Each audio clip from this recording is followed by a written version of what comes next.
kita kembali ke acara kita. Saya ingin tanya, Prof, ada berapa sih jenis upacara adat Batak ini?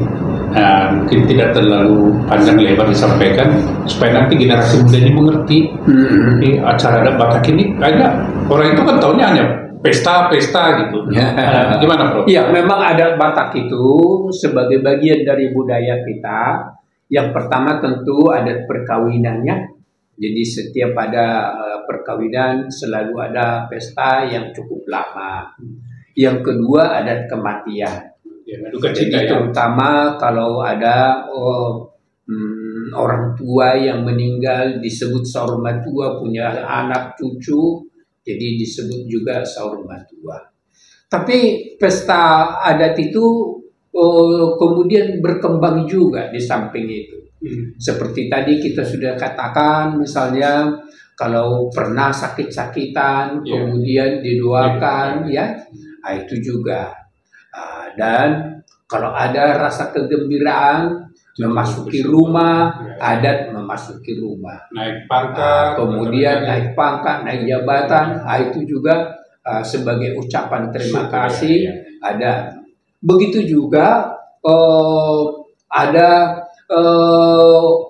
ulang tahun dari seseorang atau marga-marga. Jadi itu juga diadatkan. Jadi banyak orang yang melakukan adat dengan beberapa macam. Ya seperti tadi, ada juga adat yang diadatkan. Ya, adat yang diadatkan itu tadinya tidak ada, tapi kemudian misalkan seperti tadi, kalau anak dibaptis, ya jadi waktu dibaptis, ya katanya namanya dibawa dari gereja. Nah, kemudian sebenarnya hanya ucapan terima kasih kepada Tuhan, tapi hula-hula bawa ikan. Kemudian kalau hanya makan begitu saja kurang jagar, kurang bagus. Jadi dibuatlah itu tudu-tudu di Sipananon. Jadi itulah yang diadatkan. Jadi sudah cukup banyak. Dan itu pun bagus.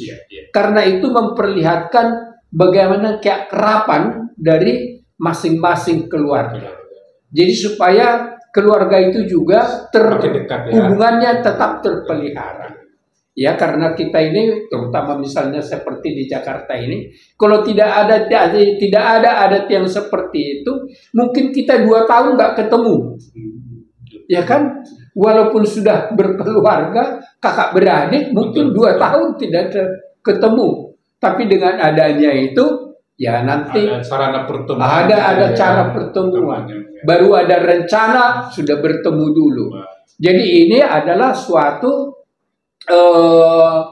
kesempatan atau momentum bagaimana kita betul-betul merealisasikan saling mengasihi, saling bertolong-tolongan sebagai bagian dari famili. Jadi keluar adat itu mari kita pelihara dengan bagus, tapi jangan berlebihan. Jangan berlebihan. Jadi generasi sobat Bangsa Batak dimanapun ini suatu pesan yang sangat bagus ya. Memang Bangsa Batak itu manusia yang religius, bangsa yang religius, dan diterjemahkan di dalam kehidupan sehari-hari dalam bentuk ada istiadat. Satu lagi, Prof, ini terakhir. Saya tadi tertarik, Prof, dari Depnaker ya. Saya mencatat itu kepedulian Prof itu kepada produktivitas dan efisiensi waktu untuk produktivitas. Yang saya tanya adalah begini, bagaimana pandangan Prof dengan pelaksanaan adat istiadat Batak sekarang ini, dan bagaimana pandangan Prof dengan ini tidak terkait lah dengan inilah pelaksanaan adat istiadat Batak sekarang ini? Apakah mendukung kepada produktivitas atau justru sebaliknya? Di satu pihak tentu seperti tadi saya katakan, pelaksanaan adat itu sebaiknya tidak usah terlalu banyak kembang-kembangnya. Jadi esensinya saja, itu satu. Yang kedua, sebenarnya di dalam pelaksanaan adat itu pun tidak semua orang yang tersita waktunya. Ya memang kalau betul-betul hasuhuton, ya memang dia sudah pasti menyediakan waktu itu untuk sepanjang hari. Ya. Hasuhuton itu bangsa Batak ya tuan rumah. Ya. Tuan rumah istilahnya. Ya, jadi artinya Hasuhuton Bolor yang punya hajat itu tentu sudah menyediakan waktunya untuk sepanjang hari. Tapi kalau yang lain-lain, misal hanya untuk memberikan dukungan yang namanya tupak, begitu selesai dia sudah bisa pulang. Ya. Kemudian walaupun tugas hula-hula memberikan ulos, tapi karena ada sesuatu hal dan sudah ada pembatasan tidak semua orang memberikan ulos erbang, artinya ulos itu sendiri bisa memberikan ulos-ulos atau tinonun sadari. Nah, jadi itu bisa disalamkan dan dia bisa kembali. Jadi sebenarnya pelaksanaan adat itu tidak perlu dilihat sebagai sesuatu yang menyita waktu, asal jangan ditambah-tambah terlalu banyak. Baik Prof, ini terakhir Prof. Ya. Apa harapan Prof terhadap Ternama Podcast ini yang ada di bawah naungan Ternama Institute? Ya. Apa pesan dan kesan Prof? Iya. Betul, saya Bapak Ternama ini kebetulan sahabat saya, seperti tadi sejak kita masih relatif muda ya membangun termasuk universitas ini, kemudian juga membangun masyarakat adat Batak ya.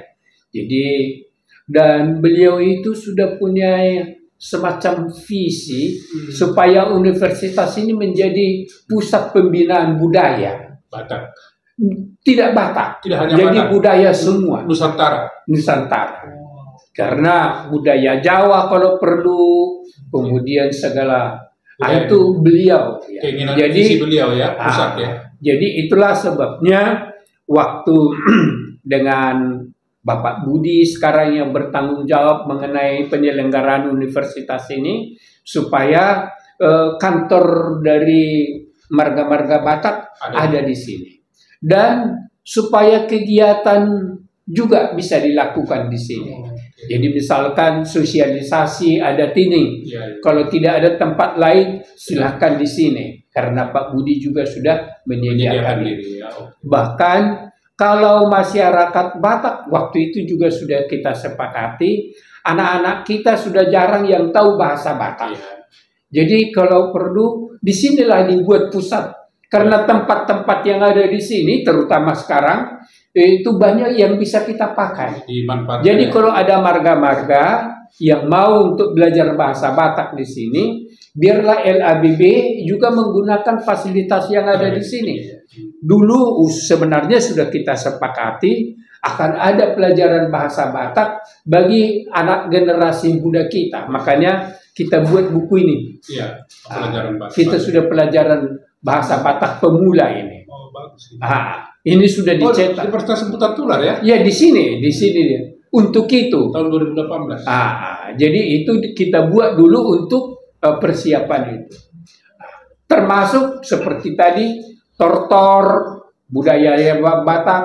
Dan kalau ada misalnya karena Batak itu ada etnik Toba, ada Mandailing, ada Kola, ada Simalungun, ada Karo, ada Pakpak. Silakan di sini juga. Itu baru Batak. Tapi kalau misalnya masyarakat Dayak juga ada menginginkan di sini pusat pembinaan budayanya, mari silakan. Jadi itu juga sudah dulu komitmen dari Amang Ternama. Dan juga diteruskan oleh Amang Budi. Luar biasa Prof. Jadi pengembangan budaya khususnya Batak dan budaya Nusantara yang inklusif, budaya Nusantara. Baik Prof, terima kasih banyak atas terima waktunya. Kasih. Sehat terus Prof. Kita membutuhkan saran dan pendapat. Kalau bahasa Batak namanya manuturi. Manuturi itu memberi nasihat. Sehat Prof, karena udah usia 86 tahun, saya percaya Prof tetap menjadi sumber inspirasi. Sukses selalu. Siap. Horas Batak. Indonesia, Horas Batak. Horas seluruh Indonesia. Baik, terima kasih.